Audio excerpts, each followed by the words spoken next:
സഹോദരികളെ, അതുപോലെ തന്നെ ചെയ്ത സൽക്കർമ്മങ്ങൾ നഷ്ടപ്പെട്ടു പോകാൻ കാരണമായി തീർന്നതാണ് സിഹർ, മാരണം. സിഹർ അക്ബറുൽ കബായിൽപ്പെട്ടതാണ്. മാരണം ചെയ്യുന്നവരെ നമുക്കിവിടെ സൗദി അറേബ്യയിൽ വെട്ടിക്കൊല്ലുന്ന കാണുന്നു. മാരണം ചെയ്യുന്നവരെ കൊല്ലുന്നു. ജിദ്ദയിൽ എത്രയോ നാം കേട്ടു, റിയാദിലും കേട്ടു, അഹ്സായിലും കേട്ടു മാരണം ചെയ്യുന്നവരെ കൊല്ലുന്നതായിട്ട്. കാരണം മാരണം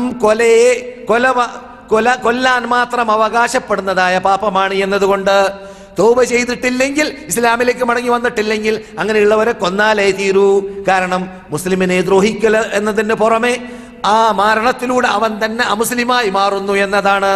ഒരാൾ മാരണം ചെയ്യുമ്പോൾ, ഒരാൾ സിഹർ ചെയ്യുമ്പോൾ അദ്ദേഹം എന്ത് ചെയ്യേണ്ടി വരുന്നു? ഇസ്ലാം എന്ന് പുറത്തു പോകേണ്ടി വരുന്നു. അദ്ദേഹം അല്ലാഹു അല്ലാത്തവരെ ആരാധിക്കേണ്ടി വരുന്നു, അവർക്ക് അറക്കേണ്ടി വരുന്നു, അവർക്ക് നേർച്ചയാക്കേണ്ടി വരുന്നു. ജിന്നുകൾക്ക് അറക്കുക, പിശാചികൾക്ക് അറക്കുക, പിശാചികൾക്ക് നേർച്ചയാക്കുക. ഇതെല്ലാം മരണം വിജയിക്കാനുള്ള മാർഗങ്ങളിൽപ്പെട്ടതാണ്. അല്ലാഹു അല്ലാത്തവരെ എന്ത് ചെയ്യുന്നു?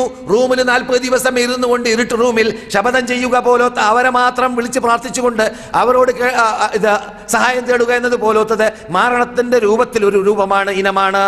അതുകൊണ്ട് മരണം ചെയ്യുന്നവൻ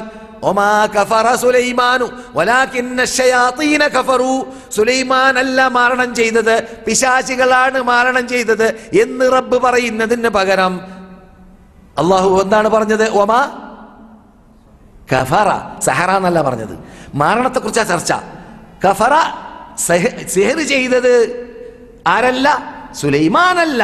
പക്ഷേ സിഹർ ചെയ്തത് സുലൈമാനല്ല എന്നതിന് പകരം അല്ലാഹു പറഞ്ഞു ഒമാ കഫറ, സുലൈമാൻ കാഫറായിട്ടില്ല. എന്തുകൊണ്ട്? സിഹർ എന്താണ്?